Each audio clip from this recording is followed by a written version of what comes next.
Uhuru, and welcome to this special webinar that is kicking off the Burning Spear newspaper's Black August campaign, raising funds for our sponsor a prisoner program that ships this voice of the International African Revolution each month for free to over 700 prisoners across the U.S.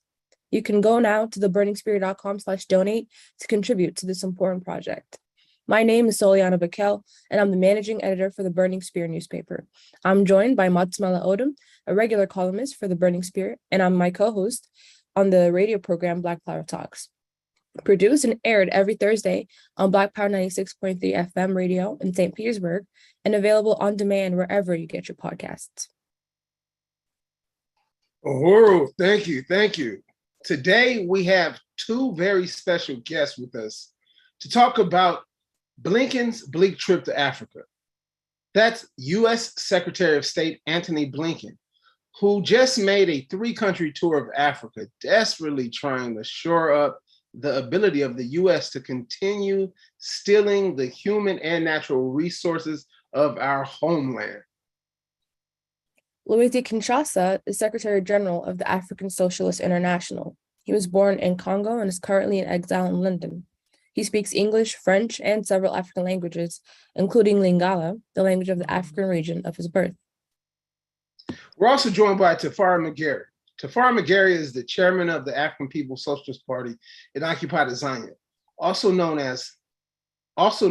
by its colonial name, South Africa. He is also the director of organization on the African continent for the African Socialist International. Uhuru and welcome, comrades.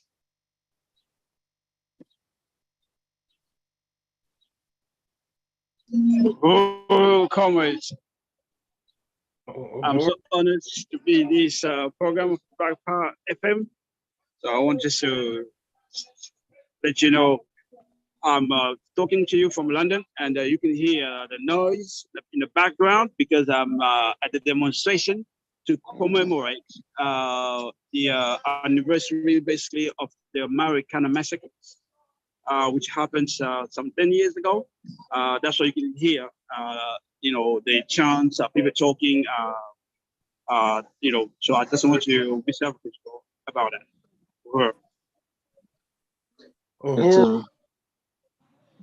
Uhuru, comrades. I want to salute you, Comrade Masamela and Comrade Soliana, and I'm glad to be here on the program. Uhuru, thank you. So from August 7th through August 12th, 2022, United States Secretary of State Antony Blinken traveled to South Africa, the Congo, and Rwanda to fight for continued access to the continent's wealth in the face of growing competition from China and Russia. He also sought to win support for the U.S. condemnation of Russia and arming of Ukraine, in the face of the refusal of African countries to budge from a neutral position in the UN, the United Nations. His visit followed to Africa by leaders of, Russia and France. So, S.G. Luwezi, can you give us some background to Blinken's trip to Africa? Sure. This is an important question because the way the bourgeois media present the trip of Blinken in Africa, it was like there was nothing before that. And everybody has to be clear that everything you see in the last 60 years in Africa, all the poverty, all the wars, all the problems, everything you see is bad in Africa, that's colonialism. This is the starting point to understand everything in the world. And Africa is doing poorly, is doing badly because almost everyone who is in power in Africa came to power because of the participation of the United States. To impose status quo. They didn't want Lumumba to stay in power. They murdered him. They didn't want Kwame Nkrumah to be in power. They overthrew him. And they organized war against Angola, against Mozambique. They were involved in all kinds of coups. And then they imposed a program of looting Africa, known as IMF and World Bank programs. So there are so many things we can say about the United States. They supported what was known at the time as the South Africa apartheid regime. Is lasted in power because of the United States involvement. They unleashed biological, biochemical warfare programs for population control against Africa. You name it, AIDS, COVID, whatever it is, the United States was behind that. So, and all these are not talked about. The coup that not something the coup, the invasion of Libya that overthrew and murdered Gaddafi, and the consequence of that, you have a spread of weapons, all kinds of weapons throughout Africa. You have all these wars in West Africa, counter-insurgency warfare to create chaos so that the United States can push its own agenda in Africa. The United States is a part of that. So they didn't tell you all those things. So, and of course, another aspect of the background is of course the competition for control of African resources happening now. The United States is competing with its own traditional allies, like Germany, like Japan, like France, and so on. But at the same time, also, the United States has recognized Russia and China as the strategic enemy of the United States interest. And it's no surprise that Sergei Lavrov, the foreign affairs of Russia, was in Africa just a week before Blinken. Emmanuel Macron was in Africa 2 weeks before that, before Lavrov and before Blinken. So these are some of the things we can say, as a background to the trip of Blinken in Africa. Thanks for that. Now, U.S. Secretary of State Antony Blinken's first stop on this trip was in South Africa, where he spoke at the University of Pretoria's Future Africa campus and met with Naledi Pandor, the Minister of International Relations and Cooperation. The bourgeois press talked of a diplomatic effort by the U.S. administration after several years during which Washington appeared, quote, uninterested in sub-Saharan Africa, unquote. How truthful is this position?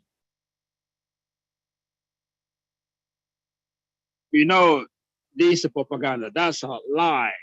They create all kind of words to say Africa is no part of the world economy. They need help to catch up and things like that. All of a sudden, they say now there is interest for Africa.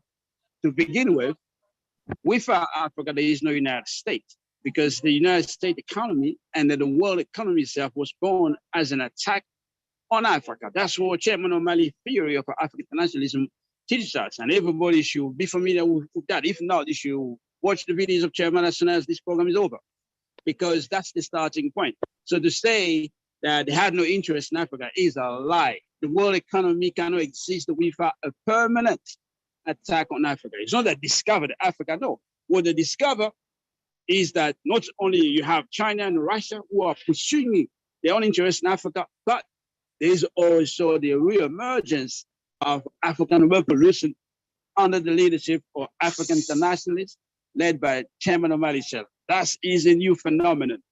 This is also part of the background of that trip, because the attack on the rural movement on the 29th of July is a part of the background. So to say they just discovered Africa, they just have an interest in Africa, when the strategic minerals used to propel the current digital economy, most of those materials are in Africa. You need a cobalt for the green economy, is in Africa. You need a coltan for the phones and mobiles and laptops, is in Africa, and so on. So it's just a lie, blatant lie. Africa are key components of this colonial capitalist global economy from day one. That's why they recognize that. That's why they're in Africa to defend, to protect the interests, not just against Russia and China, but against Africans. And I want everyone to understand that. Not just against Russia or China, but against Africans. Many Africans might not be aware of it, but that's why Blinken is in Africa. Uhuru. Right, Uhuru, Esther Luwezi, because one thing that doesn't really make sense, right? You have a lot of people who push this idea of dependency theory, and they talk about the fact that Africa has been made dependent on the colonial world, the U.S. and things like that. But what you're talking about is actually the reverse. It's the West who is dependent on Africa, and that's what this trip is about, correct? Absolutely, absolutely. People just have to know the initial attack happened in 1415. The dependency started there. Is Europe that didn't exist, was not known. There was no part in the world known as Europe until what was known as Christendom attacked Africa in 1415. Started what is known was the Marxists, or Karl Marx referred to as primitive accumulation of capital.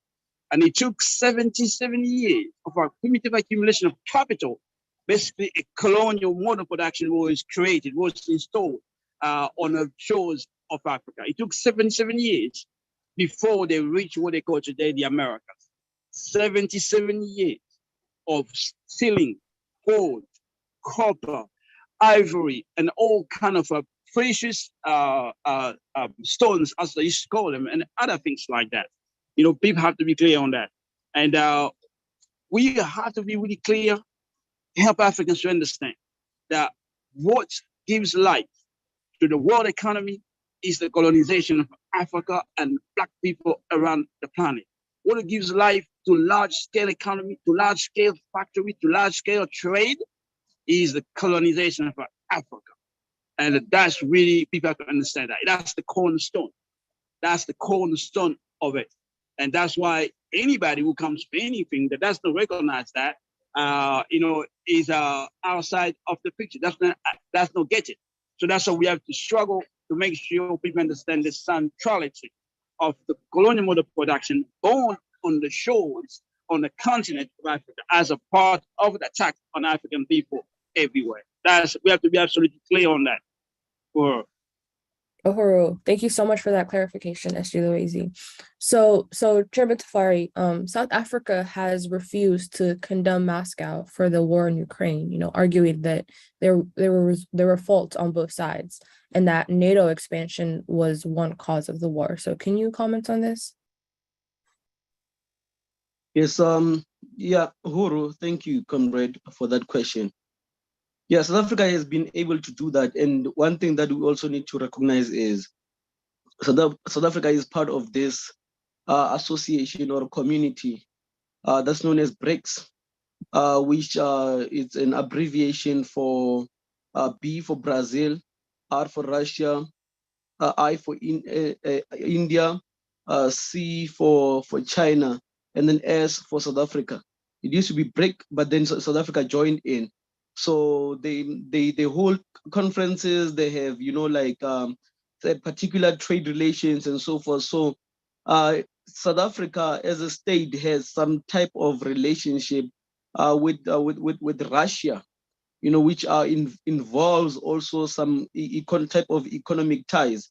But then, as Naledi Pandor has recently mentioned, the economic ties or the trade ties, the value of the trade ties between Russia and South Africa cannot be compared with the ties that America, the US has with South Africa. She mentioned something like Russia has like 4 billion interest. The interest of Russia in South Africa are like 4 billion US dollars. And then for the interest of the US amount to something like 24 billion US dollars. So you can see that the US has more interest in terms of South Africa. But at the same time, South Africa cannot condemn. And remember, when you say South Africa, you're talking about a neocolonial state. South Africa is not an entity whereby Black people are represented, their interests are represented. This is a neocolonial state whereby like 2% of agricultural land is still in the hands of colonizers, the white people, who are actually condemning the ANC right now for not condemning Russia in Ukraine. So the ANC is in a position finds itself in a position whereby, condemning Russia would actually mean affecting this, relationship it has with Russia in terms of BRICS, but also being on the wrong side of history, because everyone can see this decline of U.S. imperialism, right? And then it's because it's not only South Africa. Most of the countries in Africa either abstained or maybe one or two clearly saying that they're with Russia. Most of them did abstain. They said they're not voting against Russia. So not just South Africa, but it says something about the power, the influence that the U.S. imperialism has now, and then we recognize this as the crisis and the decline of U.S. imperialism.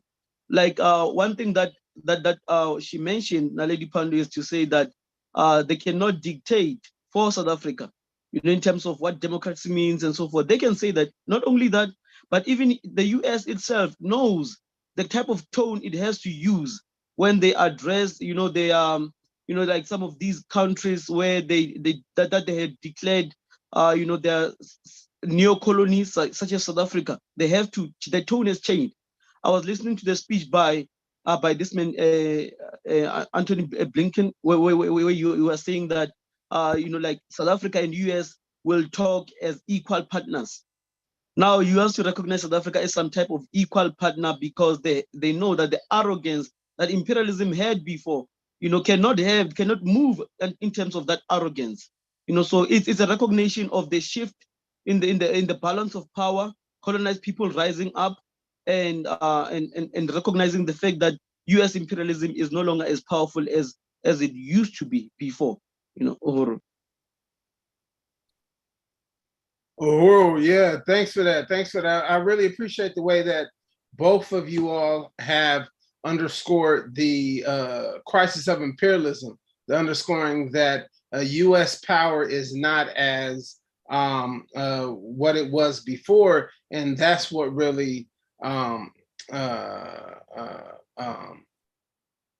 highlights this moment, Blinken's bleak trip to Africa, and so many other contradictions that have been exposed through this.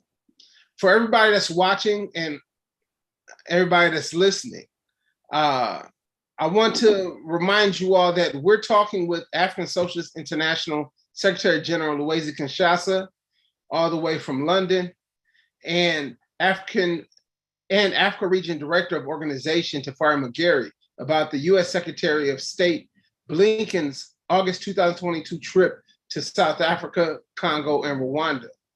Now, Eshi Luwezi, as I noted, comes to us from London, where he lives in exile from his birth country, Congo. And Director of Organization Tafarie comes to us from occupied Azania, aka South Africa.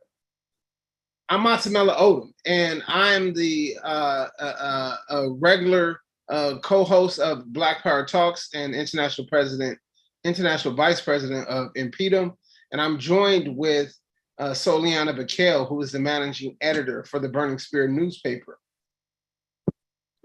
I'm also a regular columnist for the Burning Spear newspaper. Now, what we have now, this is a special webinar, and we're raising funds for the Burning Spear newspaper's Black August Mafundi Lake sponsored prisoner program. The Burning Spear is currently shipped for free to over 700 prisoners locked down in the concentration camps in the United States they call prisons. Your contribution helps to make sure this critical program can continue.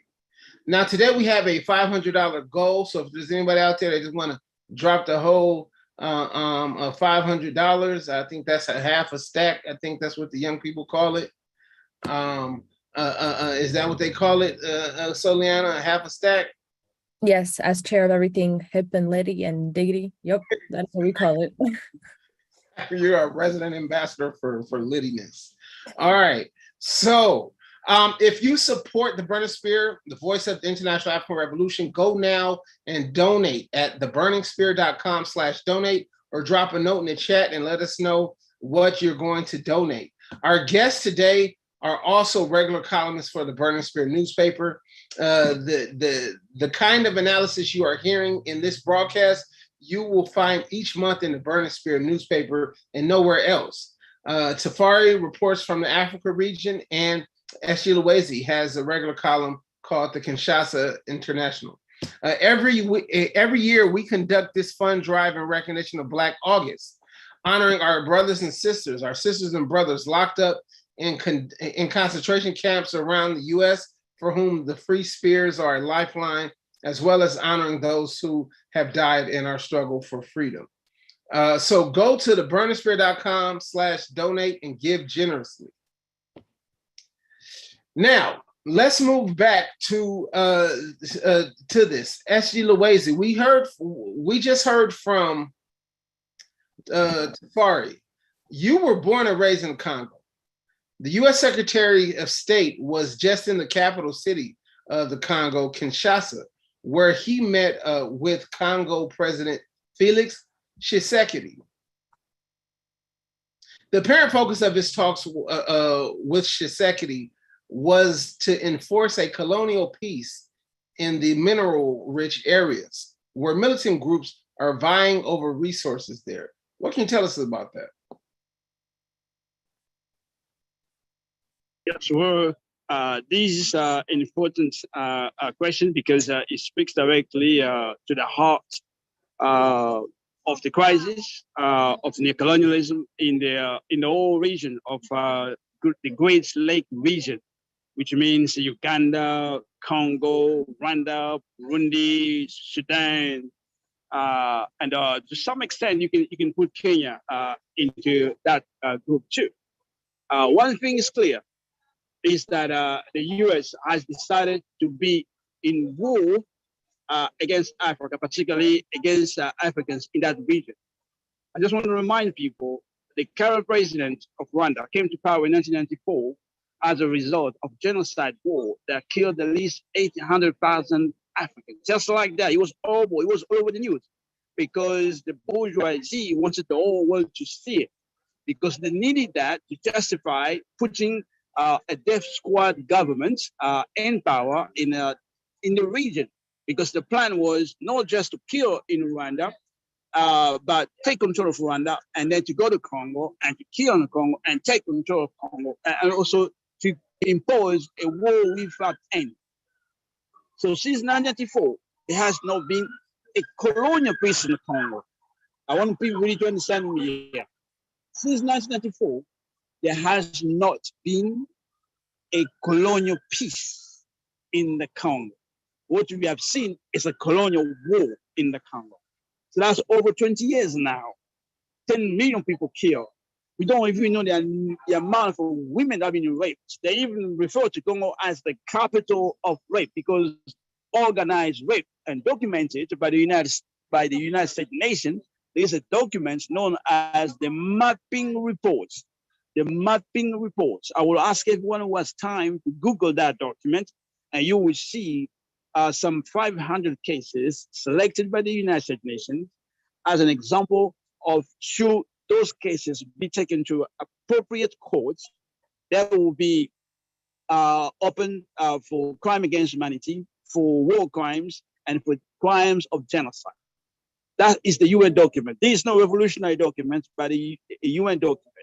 And part of imposing the colonial war in the Congo, they have pretended that they can invite the United States, the United Nations keeping forces in an effort, or at least to have a policy to install peace in the Congo. But what we have seen since 1999, the presence of the so-called United Nations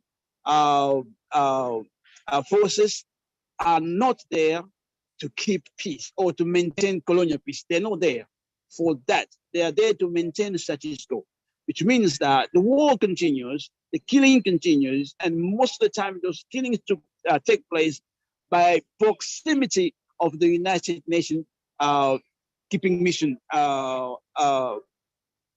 forces. So they are there with a budget of $1.3 billion a year, with a forces of something like 19 to 20,000 soldiers, but they do not protect the African workers. They do not protect the peasants. They do nothing for the people. It's just like tourism with weapons, basically, in the Congo.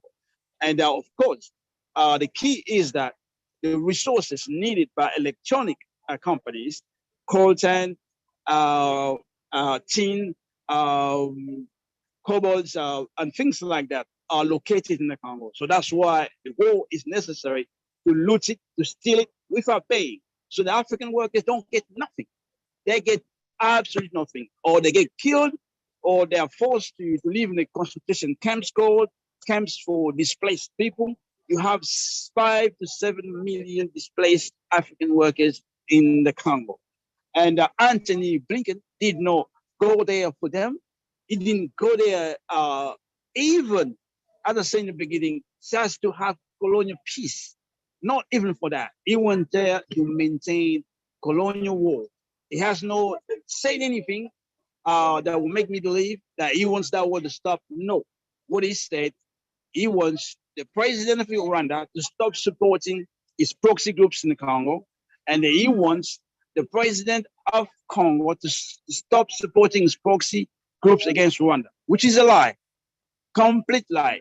Felix Tshisekedi does not have proxy groups to make war against Rwanda. That's a complete lie. On the contrary, Kagame and Museveni have the upper hand over Felix Tshisekedi. And the last point I want to say is that the Rwandan army, Ugandan armies, the United Nations armies, and all the groups, armed groups in the Congo, they all represent an extension of the United States colonial power.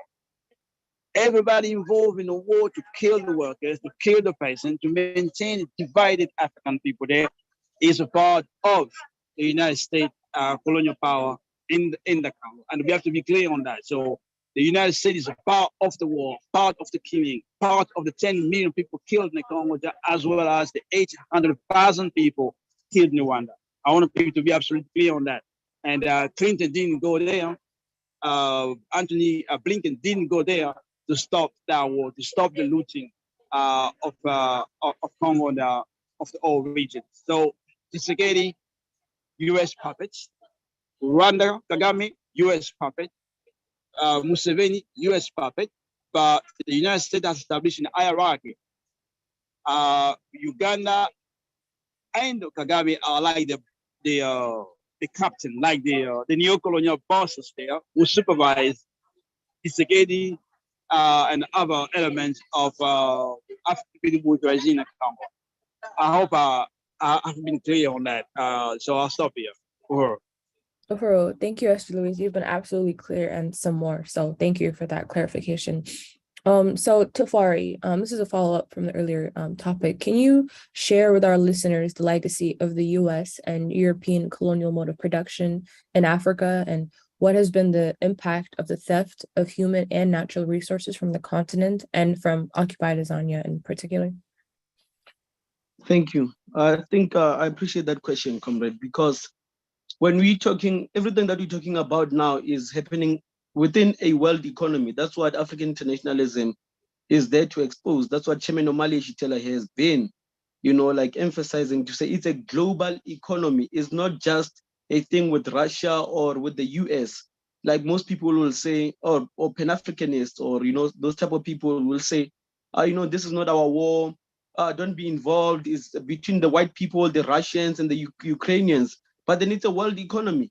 And it's a world economy that was born through the attack on Africa. It was feudal Europe that attacked Africa, independent, free Africa, and turned Africa into this place where they can, extract raw materials and then cheap labor and so forth. This is how the whole thing was born. Same with South Africa. South Africa was born through the attack on Africa as a whole. The same way you have Congo today, the same way you have Rwanda. We're talking about Rwanda right now. This is how all these things were born. And how it happened with South Africa is you had a situation where the settler Dutch came first here to settle as settlers, and then the British through their project of expanding the British Empire, they came through here and then had a conflict with the Dutch settlers here. The Dutch settlers who were already identified with the land in South Africa. And then this is where you have the first Anglo-Boer War, the second Anglo-Boer War, resulting to this consolidation of South Africa as the Union of South Africa. And the US has been involved in that as well, investing in terms of like capital in companies in South Africa, actually maintaining and sustaining them, the apartheid regime, as Luwezi has been saying. It maintained and sustained the apartheid regime, even in the midst of this whole, campaign for independent African states. America had relations with South Africa, like settler colonial or apartheid South Africa. The US had relations with that, even in a time whereby Russia had already condemned apartheid South Africa. Russia had condemned apartheid South Africa, but US maintained those relationships. Even when you talk about neocolonialism in South Africa, beginning in the late 1980s and being formally consolidated in 1994 with the election of Nelson Mandela. And Mandela was selected, actually negotiated with the US.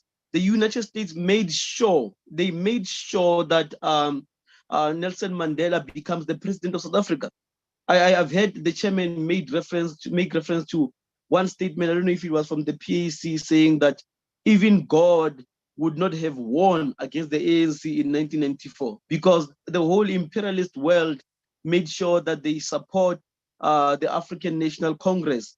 So even when we speak about the South African economy, you're not talking about an African economy. It's a colonial economy. So what the ANC did is they inherited the colonial state and maintained the colonial state and gave it a new face. And this is what we refer to as neocolonialism. Neocolonialism is what we are seeing throughout Africa. Even as we speak about some countries refusing to condemn Russia, we should not take the impression that we're talking about an independent Africa whereby African people are beginning to stand up for themselves and so forth. Yes, African people are standing up for themselves, but part of us standing up and rising up as African people will have to come as in a form of a compromise to these neocolonial states that we have in Africa. The rise of African people will compromise Congo, it will compromise Rwanda, compromise South Africa, and compromise all the 55 neocolonial states across Africa. I made reference to what Naledi Pandor said recently in terms of the US trade ties that it has with South Africa, which amount to something like 24 a billion US dollars. So they have a lot, a lot of stake in terms of in South Africa. You have all these multinational companies that are here, like the Anglo Gold, the Anglo-American company, which extract the raw material in the form of gold in South Africa here, and the masses of African people today, we are still in the shanty towns. There is like 72% of youth unemployment in South Africa. I know that recently the US was boasting about, going like 3-point-something percent of unemployment. There is 72% of youth unemployment in South Africa. And on top of that is like around 40-something percent of unemployment period in South Africa today. So you see that Africa is rich in South Africa is rich in mineral resources, also mineral resources. I think it's only 2 mineral resources that South Africa does not have. But at the same time, African people do not benefit from that at all. We don't have access to our own resources as African people. The African petty bourgeoisie continue to have these, relationships with imperialism. The US being one of the, of the leading force in terms of those type of parasitic relationships. But African people today do not have access to that. In the shanty towns, actually, there's a recently not Barack Obama, who's the current president? Joe Biden. He was saying that he made a statement that because today there is a crisis around energy in South Africa. Like these lights, the lights can just go off anytime right now, and then we will be in the dark. So there's an issue around power, electricity in South Africa, and then what Joe Biden was saying is the America will work with South Africa in order to explore and invest in more non-conventional methods of power generation.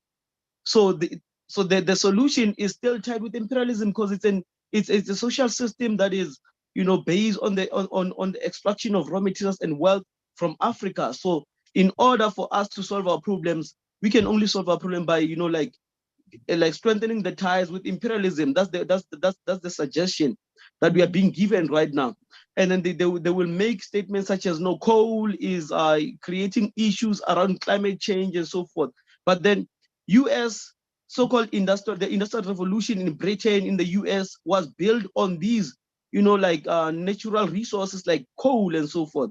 And then now they're proposing things that will put them in the forefront, and they will be the ones benefiting from them. Therefore, Africa cannot be able to develop right now today. So we have to be able to have that united Africa, whereby we can begin to have solutions that are centered around what Africa has. Africa has great capacity, but we don't have that capacity if we are dispersed like we are right now, with all these 55 entities that separate African people from our resources and from each other, in order for us to be able to solve problems in our own interest. Horrible. Yeah, this is excellent, because a lot of our listeners and our viewers are really tuning in and honing in on the neocolonial question that you have raised here, really underscoring many of the points that you just made, such as the Congo is strategically important for so many reasons. Congo by itself could feed all of Africa. This makes me think of what U.S. Luwezi always say: Africa is not poor, Africa is being looted. Another person says true colonial wars for Congo's resources, talking about the rubber and things like that. Somebody asked this question. I think it's an important question, which underscores the crisis of neocolonialism you're talking about as well. Where is the AU's army? I think that's the question they asked. What's up with the AU's army? Uhuru, can I just say something real quick before you ask Luwezi? Sorry, AU is Africa Union. Right. Yes. Actually, the AU is from the OAU, the Organization of African Unity, which was actually created in 1963 with after Kwame Nkrumah had called for a conference of African independent states, and not only independent states, but with other anti-colonial forces like people such as Frantz Fanon, Robert Sobukwe. They were there. They attended that conference. I think it was in 1958, if I'm not mistaken. And Kwame Nkrumah was calling for the unification of Africa, the total unification of Africa as a solution, as a negation of colonialism altogether, for Africa to be truly independent. But then, and then you had this other, this crew of neocolonial forces that were against that, and it led to the 1963, the conference of the Organization of African Unity, which was a betrayal to the mission of Kwame Nkrumah to unify Africa as one entity. And part of what Kwame Nkrumah raised has to do with Africa having this, one army. He raised that Africa having one army. I'm sure Luwezi can say more about that. But I also wanted to say that before this visit by Blinken and also Macron, this Zelensky, who is the president of Ukraine, he actually held an online type of conference and invited African heads of states to participate there. And a lot of people rejected that. They did not even participate in it. And he made statements such as, because if you look at West Africa, there is a dependence on some grains from Russia. And these grains cannot, are not readily accessible as they used to be before this whole Russia-Ukraine crisis. And Ukraine was suggesting, or Zelensky was suggesting, that No, the reason you cannot have access to this, which is leading to the increase in the prices of bread and so forth, is because of what Russia is doing. So if you want to prevent this, you have to unite with Ukraine, because Russia is going to create a situation whereby all people, including especially Africans, are to be in jeopardy, and even leading to World War III, which is the part that I wanted to refer into. Chairman Nomali Yeshitela recently talked about the US having 3 strategic enemies. And he said in terms of that, one being China, the other being Russia, and also Africa. And when you say Africa, we're talking about African people all over the world. Thus, the attack on the Uhuru movement, on our party and our chairman by the FBI in the US. So when we see them like Ukraine, Zelensky, Macron, and Anthony Blinken coming into Africa, is because they know that they have been able to identify Africa as a key factor in terms of this whole global contest for power and for influence.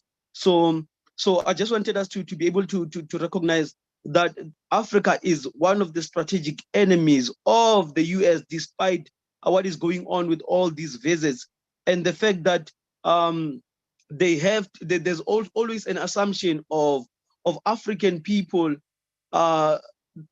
only being able, just because we're still colonized today and living under neocolonialism, that we cannot move according to our own strategy of how we navigate throughout this world. Like China is safeguarding its own interests. It moves based on its own strategy. It responds based on its strategy. So the assumption is that Africa will only move based on who influences Africa, who has more power and influence over Africa, instead of what Africa has determined for itself. Uhuru.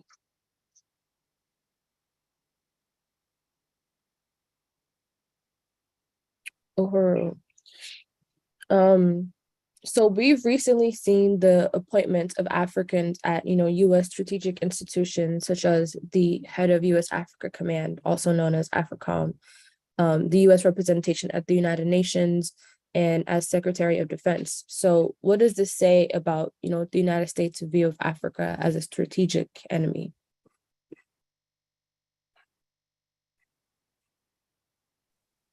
One thing I can say is absolutely important is that people need to understand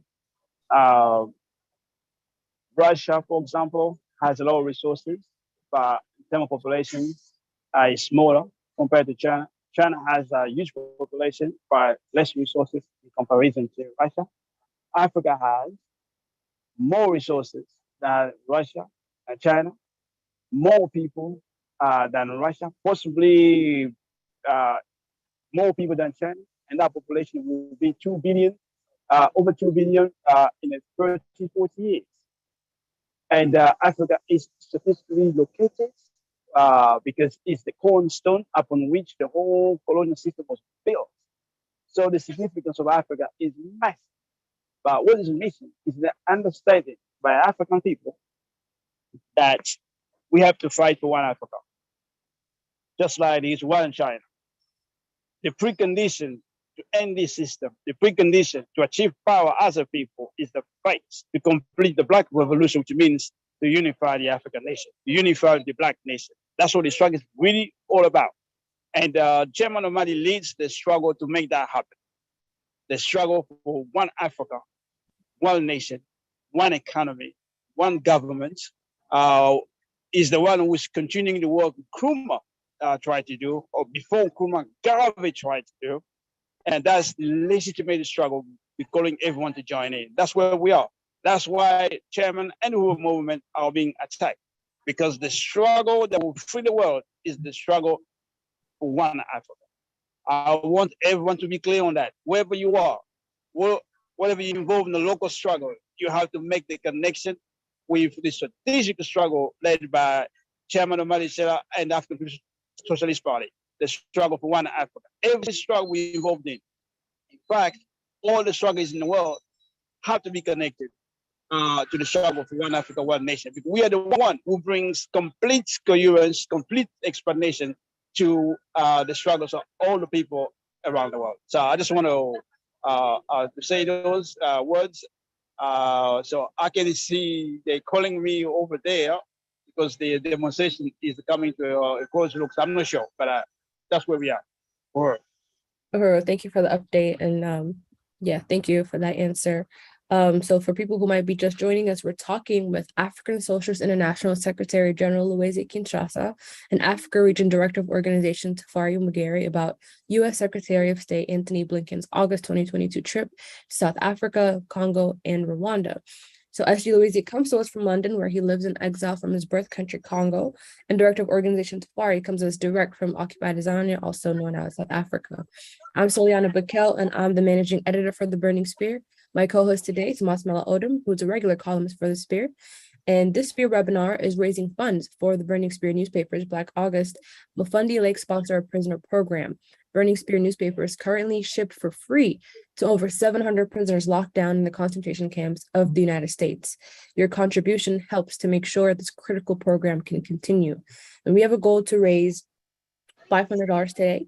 If you support the Burning Spear newspaper, voice of the International African Revolution, you can go now and donate at theburningspear.com/donate. That's theburningspear.com/donate. Or you can drop a note in the chat and let us know where you are tuning from. Or what you're going to donate. So our guests today are also regular columnists for the Burning Spear newspaper, and the kind of analysis that you're hearing in this broadcast, you will find each month in the Burning Spear newspaper and nowhere else. So every year we conduct this fund drive in recognition of Black August, honoring our sisters and brothers locked up in concentration camps around the US, for whom the free spears are a lifeline to the outside world and to connect with the African nations. So like I said, you can now go to theburningspear.com/donate and give generously. So I just want to thank everyone who's donated so far. Sandy from Oregon donated $50, and Deborah Philfeet has donated $25 from St. Louis, and Matum from Philly has donated $50. So thank you everyone who has donated so far. Chairman Tafarie, you wanted to say something? Need your hands raised.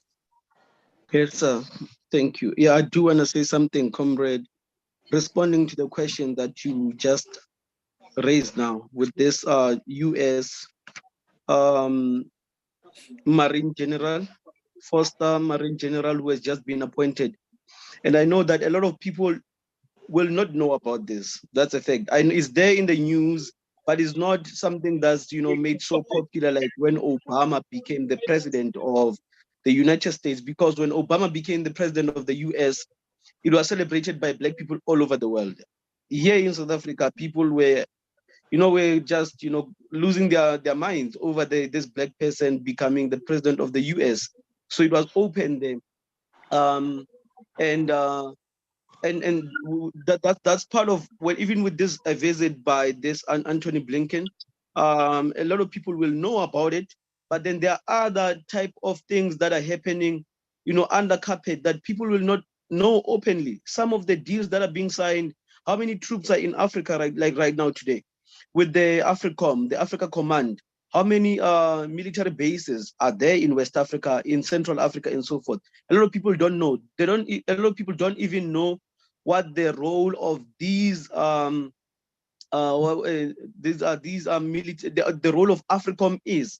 And then you have AFRICOM, you also have the Pacific Command. Right now, we're speaking of in terms of this woman, what's her name, Nancy Pelosi. She went to Taiwan, and then in a way, a provocative way against China over there. And then this is also a way to advance this Pacific Command. So the U.S.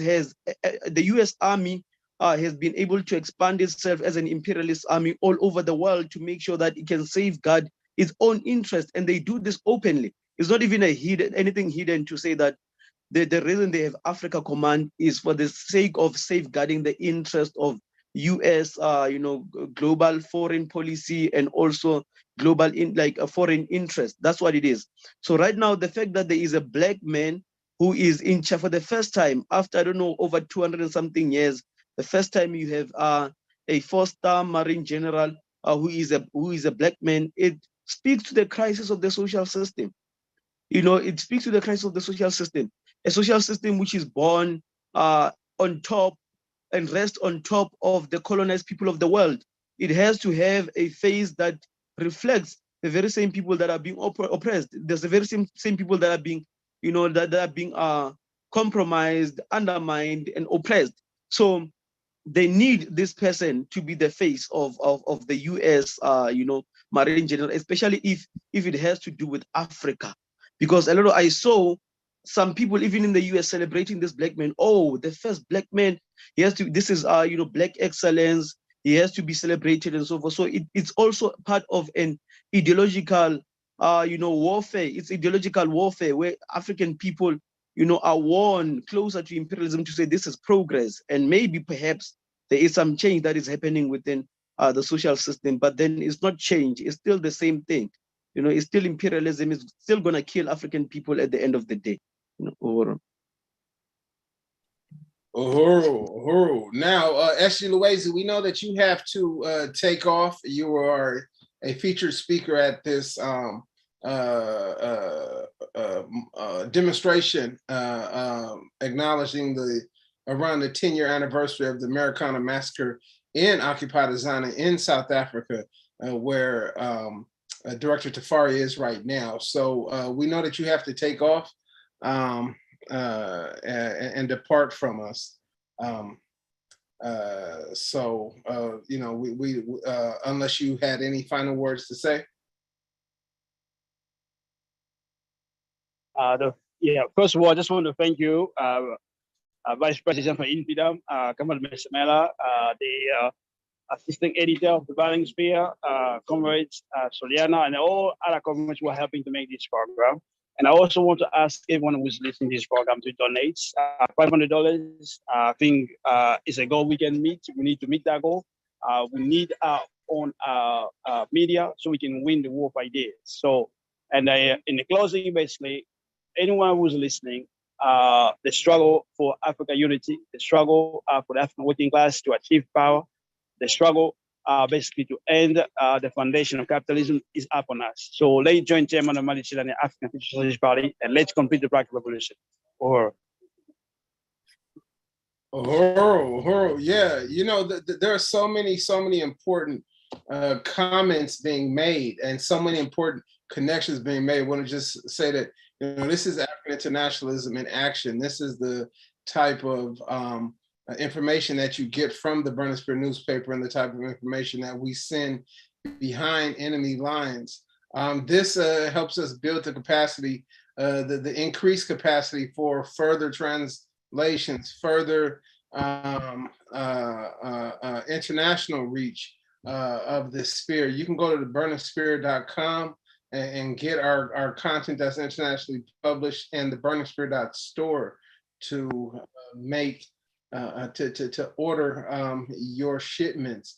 EL says the U.S. named Karine Jean-Pierre as a spokesperson. She is from my country. This tells me that the U.S. will continue to do IET wrong. So I just really appreciate the African Internationalist connections being made by our listeners and our viewers currently. So, Comrade Tafarie, we're going to move towards wrapping up, and we have a couple more questions for you. Can you speak to we talked about the role of neocolonialism and neocolonial puppets. Can you speak to the role of neocolonialism in South Africa, particularly where the Minister of International Relations and Cooperation, Naledi Pandor, with whom the U.S. Secretary of State Antony Blinken met, is a member of the ruling African National Congress. Pandor is quoted as saying that she and Mr. Blinken had very frank discussions where at times we don't agree, but it has not broken this friendship. In fact, it's made it stronger. Given the inhumane conditions endured by African masses in Azania, one has to ask whose interest Pandora is representing. Can you speak to that? Yes, Uhuru. Thank you, comrade. The interest that Naledi Pandor is representing is that of the African petty bourgeoisie. You know, the African petty bourgeoisie have a selfish class interest. They have a selfish class interest, but then since they're a product of colonialism, of imperialism, they can only realize their class aspirations by getting tied with the colonial masters, with imperialism. They cannot realize their class interest like through the African Revolution and so forth. They feel that they will be compromised, so they have to like create a situation whereby they can be able to be integrated more and more and more into the parasitic capitalist global economic system. That's how it works. And when you speak about the role of neocolonialism, right now we're talking about Marikana. This commemoration of Marikana, I think it's the 10th anniversary right now on today, because it happened in 2012, whereby 35 mine workers were gunned down by the South African police. And how did this happen? It was through the current president, Ramaphosa, who had shares. I don't know if he still has shares in this company, this mining company known as London Mines, London Mines. He had a stake in that company, and he was the deputy president at that time. And he is the one who was communicating with the police to say that make sure you stop those hooligans by all means, because the workers at that time, like were demanding a 12,000 rands, not even US dollars, 12,000 rands. I don't know how much that is in US dollars. I'm sure it's less than 1,000 US dollars per month. That's what they were demanding to get as a wage. But then this neocolonialist, like black man who is there, he's able to get shares in London Mines because they must have a black face there. Because during direct colonialism, the people like would rise up and say they don't want the white man. The white man must go. It was clear. But then the white man was not just here in terms of his presence so that he can just be above black people and so forth. The primary thing has always been the question of resources. Sorry. The primary thing has always been a question of economy. It has always been an economic question. Colonialism is a matter of resources, the plundering of African resources. So they serve to facilitate the continued plundering of African resources, and they have to maintain these types of relationships. So despite the fact that the ANC has taken a position not to condemn Russia, it has more economic and trade relationships with the US than it has with Russia, far more. So that relationship is there, and it will continue to be maintained at the expense of African people until we take back our own economy, we take back our economy. So there is this Johannesburg Stock Exchange. I think in the US, there is Wall Street, right, where they talk about people's shares in companies and whatever. Only 2% in the stock exchange in South Africa. Black people only own about 2%. The rest is whites who own that. So it's white people who own the South African economy is in the hands of white people, like white billionaires and so forth. So Africans don't have a stake. Even the African petty bourgeoisie themselves don't really have that a significant amount of stake. So that's what they're fighting for. Sometimes you find that they will always measure where the power is, or where they can get more favors. Like if you look at China, for example, the previous president before Ramaphosa, he was more leaned with the East, with China, India, and Russia. And then you have this current president who is more leaned towards the West, with Britain, the US, and so forth. So Africa has no independence today. They speak of African independence, but the independence is not there. What we have instead is neocolonialism, and it's not only in South Africa, but it's everywhere. I don't know, Comrade President Matamela and Comrade Suliana, if like in terms of how the US is moving now, if I think we should also mention that it's not new. that this is what imperialism has been doing for the longest time. Recently, Chairman made reference to 1972, whereby I think it's Nixon and I don't know who else, they made a visit to China, even though they had declared China to be an enemy, even though they had fought China in places like Vietnam and so forth, in the 1950s. They did that, but then later on declared China an enemy alongside the USSR because they wanted to isolate the USSR. They made relations with China. And right now, the struggle also is still to isolate Russia. They have to make relations with Africa, like Colombia and Philippines, some of these places that Anthony Blinken made a visit to. So it's a strategy for the whole global economy. Recently, even Biden went to the Middle East. So it's nothing isolated, comrades. It's something that is happening throughout the world. It's connected. Colonialism is the mode of production for a global economic system that is linked all over the world. There are no isolated economies and so forth. It's one global economy. Uhuru, thank you for clarifying that. That's absolutely true. This isn't something new, and we appreciate you, really emphasizing that. So, returning to Blinken's disingenuous statement, that, quote, Africans have been treated as instruments of other nations' progress rather than the authors of their own. I know that the African Socialist International, has authored its own roadmap for the progress of Africa. And is that something that you can lay out for us or talk about a little bit? Yes, thank you, comrade. First of all, he's telling the truth, though. That's one thing we should acknowledge, that. And Anthony Blinken, when he says Africa has not been the author of its own, it has been under, the influence of one power or the other. That is the effect. It's true.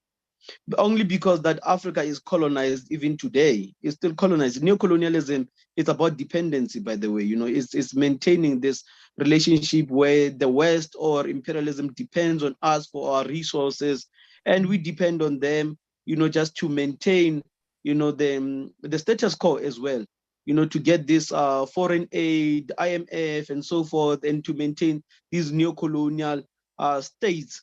There is that type of dependency.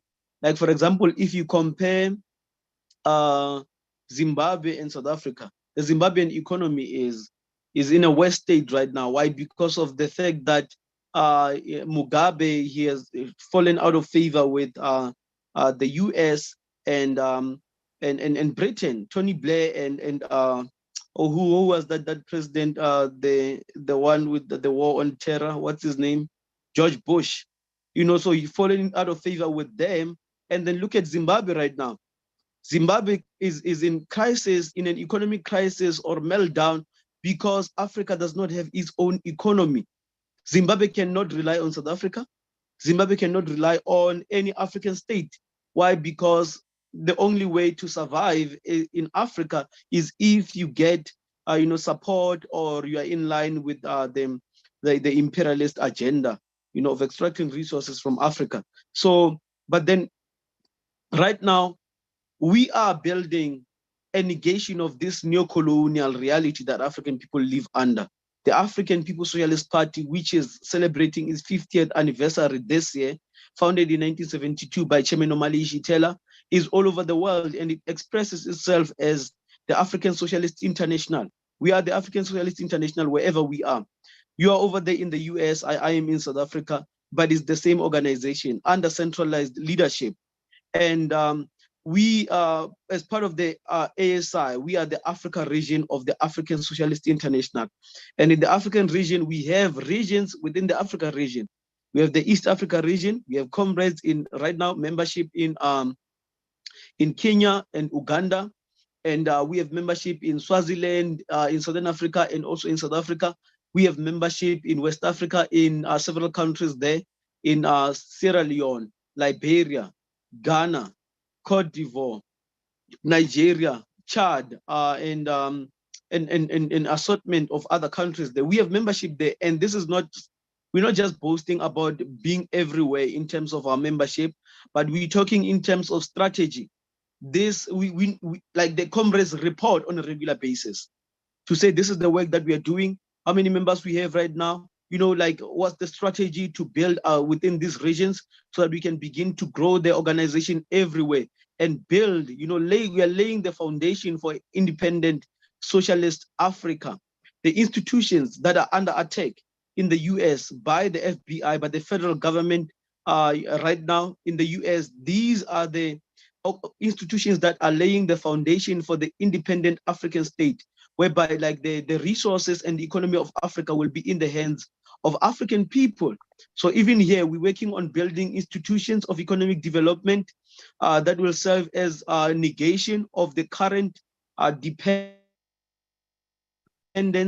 or neocolonial setup that we're living under. So we are everywhere, and the organization, the party keeps growing with its mass organizations in the African continent, and the total liberation of Africa and African people. Because if you look at our party is explicitly an organization of the African working class. The African working class are powerless right now. We are not the ones in government, in parliament, and all these things. We are the ones on the streets, in the gutter. We are the ones in the squalors and in the townships. We are the ones who are being exploited in the mines in Congo. And these African workers must be consolidated into a political force in order to destroy neocolonialism, the African petty bourgeoisie, as well as the imperialist out of Africa, that we can have Africa in our own hands and establish our own independent states in the hands of the African working class. So we are in motion for that. And there's no future for imperialism, especially in an independent Africa. Africa is central. That is why you have the Zelenskys, you have the Macron, Anthony Blinken, and including Russia. They know that, and China as well. They know the centrality of Africa in terms of the whole global economy. Uhuru. Uhuru, yeah. This is very important, especially the work of the ASI, the African Socialist International, that you have outlined, because there's this question of Africa plan. Everybody has an Africa plan, and everyone has an Africa plan. Everyone. The question is, who will speak for Africa? Africans need to speak for themselves. The African Socialist International gives us that capacity, Marcus, that Africans had not seen since Marcus Garvey. We see a lot of people still holding on to some sort of a hope for the AU to get their act together, but it's important to note here, as you're talking about, that the African Socialist International lays out the it places this into the hands of African people. So one thing that you did just reference before we move to this final question, you referenced the FBI attacks, the July 29th FBI attacks against the Uhuru movement, but also noting that it's an attack against Africa, African people, African self-determination. This is what they see. I mean, I've seen a lot of funny things coming out of Nigeria, but over in Nigeria, you got Muhammad Buhari, who's sweating right now as well, right? The African petty bourgeoisie, the neocolonial rulers, colonial rulers, are colonialism and neocolonialism is sweating as African people rise up. But with the spontaneous rise up of the African working class, we know that it's important for us to have an organization that represents the interests of African workers around the world. So if people want to know how they can support that campaign, they can go to handsoffuhuru.com. That's handsoffuhuru, UHURU.com, to know about that campaign. But if our listeners want to learn more about your vision and work for the unification and liberation of Africa, where can they go to find it?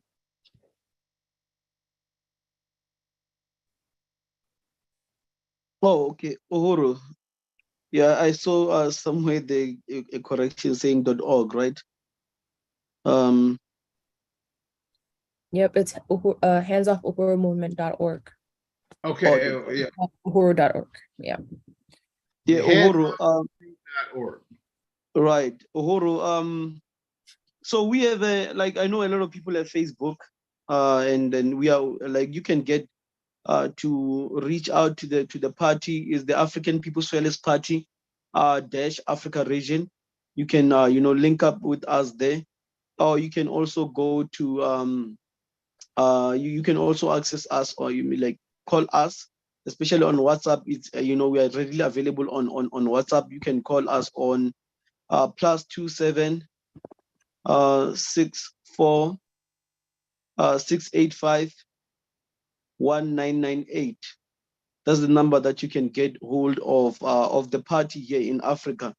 And then you can also get us on the website, of course, the apspuhuru.org.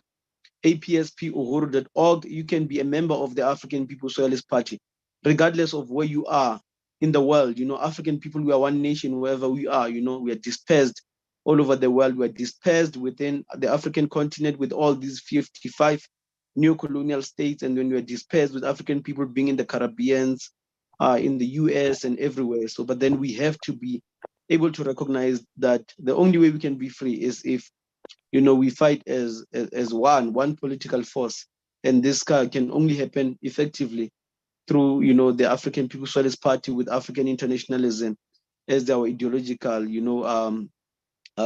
guide. So yeah, so I'm calling on everyone, or encouraging people to join the African People's Socialist Party. This is not going to happen without the overwhelming participation of the masses of African people. So you live with African people where you are, in your township, in your community, your village. Those people, they have to be tied with this single African revolution through the Uhuru movement. So join the African People's Socialist Party. Uhuru. Uhuru. Thank you so much, Chairman Tafarie. I really appreciate your analysis throughout this whole episode production. And I just also want to thank SG Luwezi, who had to hop off, but we thank you for joining us. And I just want to say this special webinar is raising funds for the Burning Spear newspaper's Black August Mufundi Lake sponsor prisoner program. And the Burning Spear is currently shipped for free to over 700 prisoners locked down in the concentration camps of the United States. So your contribution helps to make sure this critical program can continue, and especially in the wake of the recent FBI attack on our organization, the African People's Socialist Party, becomes absolutely paramount that each of us contribute what we can. So now we have a goal to raise $500 today, and we're over halfway to today's goal. So if you support the Burning Spear newspaper, voice of the African International Revolution, and many analyses like these, go now and donate at theburningspear.com/donate, or drop a note in the chat and let us know how much you're going to donate. And so we just, really want everyone to contribute what they can, because the kind of analysis that you're hearing in this podcast, you will find each month in the Burning Spear newspaper and nowhere else. So every year we conduct this fund drive in recognition of Black August, honoring our sisters and brothers locked up in concentration camps around the US, for whom the free spears, by the way, are a lifeline to the outside world and to connect with the African nation. So like I said, go now to theburningspear.com/donate and give what you can. Uhuru, and thank you so much, everyone. Oh, relentless. Relentless. Vanguard up. Vanguard up. Uhuru. Relentless. Uhuru. Uhuru.